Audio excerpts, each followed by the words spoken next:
Okey, kembali bersama kami dalam Selamat Pagi Malaysia dan edisi pagi. Dan hari ini Hari Hak Asasi Orang Asli Sedunia, di mana akan diadakan di Bagan Dalam Selangor pada 7 dan 8 Ogos 7 dan 8. Ya, jadi walau bagaimanapun kita terus ingin mengucapkan selamat datang kepada Profesor Muhammad Haji Saleh, sastrawan negara kita. Ya, jadi Assalamualaikum dan selamat datang ke Selamat Pagi Malaysia. Terima kasih banyak-banyak. Jadi pertama sekali ya, kita ingin berkongsi dengan anda semua di mana telah pun dianugerahkan gelaran Sastra Negara pada tahun 1991 dan memenangi anugerah penulis C pada tahun 1997. Jadi apa agaknya perkembangan Prof sejak itu? Banyak sekali. Ya. Seorang penulis tu biasanya tak berhenti menulis. Kadang-kadang waktu dia tidur pun dia menulis juga dalam akal fikiran. Dan terbangun pukul 3 pagi.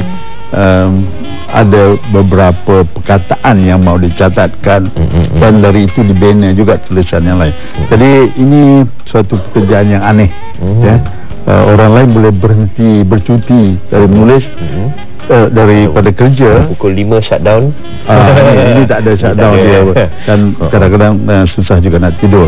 Tapi oleh kerana ini juga anugerah ya daripada Tuhan bahawa kita boleh selalu mengeluarkan pendapat, melukiskan keadaan dan situasi manusia, maka ini amat berharga dan tak ternilainya.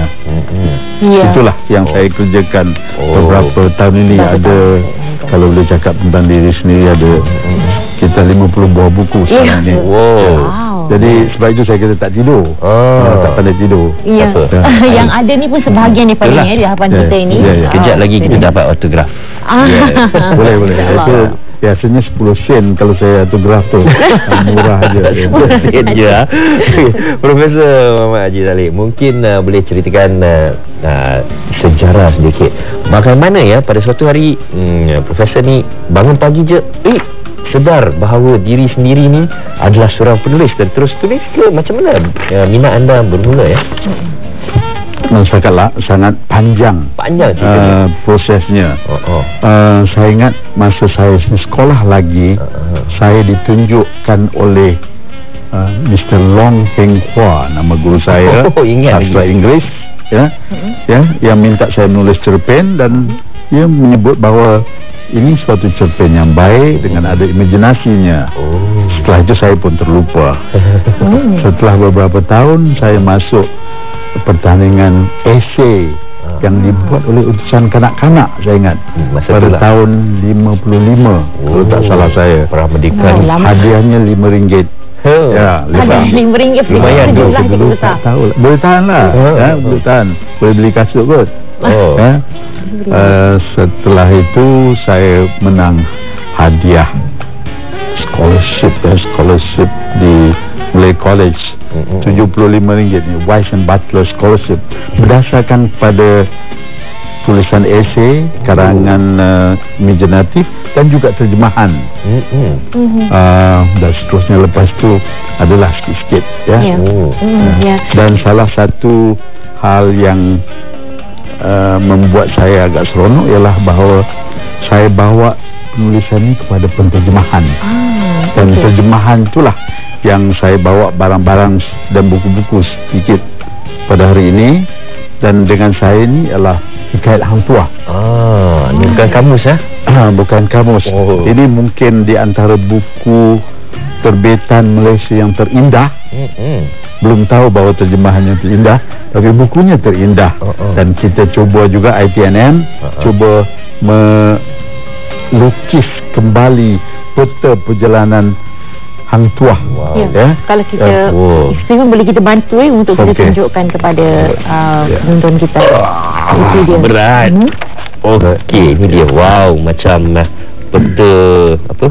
Peta treasure map ni. Ya, mencari harta karun ni. Betul. Tapi betul ada perasaan antiknya ya. Itu dia, kalau dapat dilihat di situ.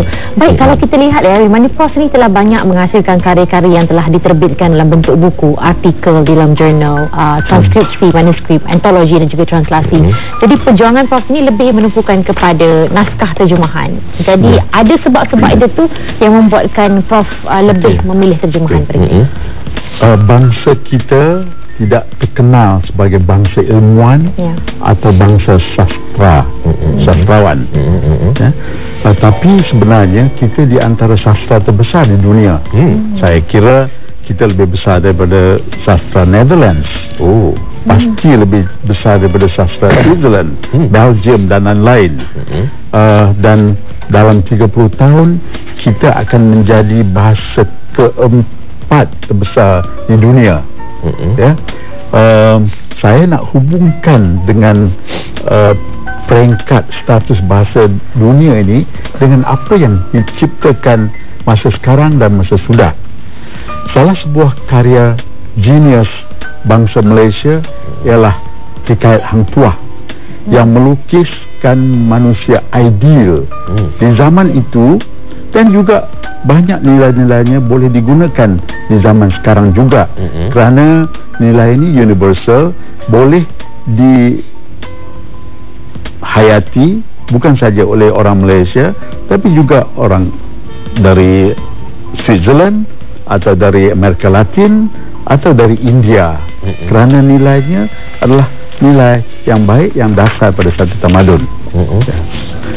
Jadi saya cuba terjemahkan ke dalam bahasa Inggeris, dan sebelum itu saya banyak menterjemah puisi dan cerpen dari Malaysia, Brunei dan Indonesia. Kerana saya rasa ini adalah harta dan juga kekayaan kita yang harus kita sumbang pada dunia.